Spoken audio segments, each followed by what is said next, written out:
I'm sure Richard Krepich has mentioned to you that the Interior Minister of Serbia will be coming to speak in February about the possibility of joining the European Union. And I'm wondering what your thoughts are, what your recommendations might be for countries like Serbia, Croatia, who aren't members. Is this a good time for them to join? What would be the pros and cons? Thank you. Well, I think I'll refrain from giving any advice to Serbia and Croatia on that. I frankly don't know enough about the state of their economies right now to guess whether or not it would be a good idea for them to join. But the European Union is going through a crisis, and there are those who say that it may not survive in its present form.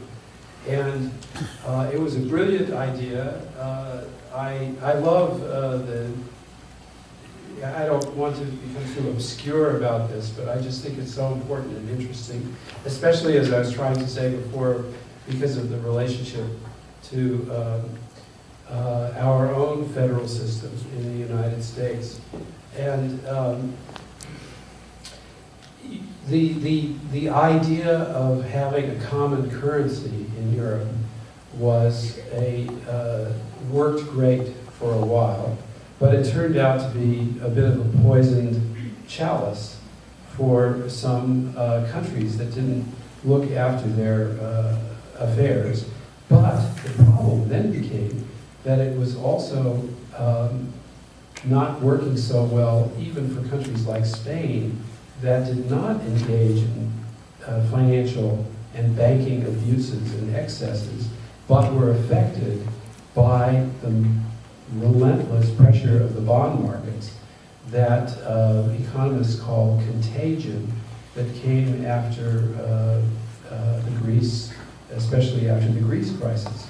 And under normal circumstances, let's say in the United States, I think Paul Krugman, who wrote a really interesting, cogent piece in the New York Times a couple of Sundays ago to explain why the European crisis is relevant to us, pointed out that when Nevada or Florida or California have a crisis, there exists a federal system of transfer payments that, at least so far, up until now, helped to soften the blows of the crisis. And one of the reasons why 3 years after this crisis began in the United States, California, Ohio, and Illinois, and the other states that got hit hard, are now facing the aftermath is that in the original stimulus program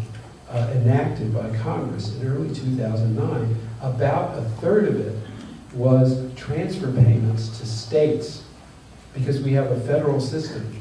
I think there's going to be pressure on Congress, even among the Republicans in Congress, who now represent many of these ailing states, even Texas is hurting, are going to face some pressure to have the federal government soften the blow so that they don't have to fire teachers and police and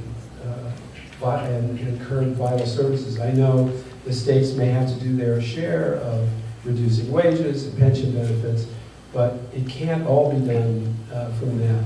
So I mention that because Europe has no such mechanism. They don't have a way of distributing the wealth of Europe to the other countries in Europe. And they never will, because the Germans, who have been willing since the fall of communism and the unification of Germany to have highly disciplined policies in their workforce. They have kept their wages low, they've increased their productivity, they've strengthened their ability to export and their wealth. They now are turning around and saying, we're going to bail out Greece, where people take these 6-week or 2-month vacations. Why should we do that? I mean, the Europeans are still in a very early stage where they're not willing to do that. So countries like Greece, and in the case of Greece, it was compounded by the fact that there was fraud.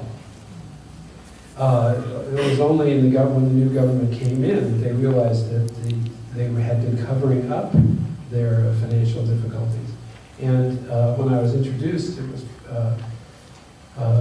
Steve pointed out that, I mean, I began my career covering the New York City fiscal crisis in the 1970s, and many of you might remember that. You know, Ford City dropped dead, you know, New York almost went bankrupt. It was a similar situation where New York engaged in fraud. And when the banks, who should have been monitoring the situation, suddenly realized how these deficits had been covered up, it was very similar to what's happened to Greece now. And as a result, Greece is going to go through a terrible period of hardship. What I mentioned earlier, and I'm sorry to take so long, but I find this interesting, is that if there is some kind of a negotiated debt restructuring for these countries, that will have to be a part of the package. They'll have to agree to more austerity, more budget cuts, but also they, I think, will have to go to the banks and ask for relief, where the banks will get what are called, in financial terms, haircuts on their debt. They'll have to get less, they won't get one, you know, everything on the dollar. If that happens, in a funny way, it'll be a kind of backdoor fiscal transfer for Europe, because the banks won't be able to survive those big haircuts. They will fall into solvency, they will be threatened with insolvency. And the taxpayers of the wealthy countries where those banks are, the Germans in particular, will probably have to pump money into the banks temporarily to keep them solvent. If this happens, just as we did in 2008 and 2009 in the United States. I said earlier that we got the money back, but still there will be, in that sense, some participation by German taxpayers in the bailout of Greece. We might see that, and there are those who feel that if that happens, it could actually lead to a strengthened European Union and a different sort of vision for the European Union. We don't know what's going to happen. The United States, let me tell you, does not want to address this at all. We have no advice. You won't hear President Obama giving any advice to the Europeans tonight. He'll be giving lots of advice to the Chinese, but not to the Europeans. But it's just a very interesting situation to watch unfold, and we should all worry about it, because part of the reason why the recovery slowed down in the United States last year was because of the anxiety over the threat of sovereign default in Europe. Sorry for the long answer.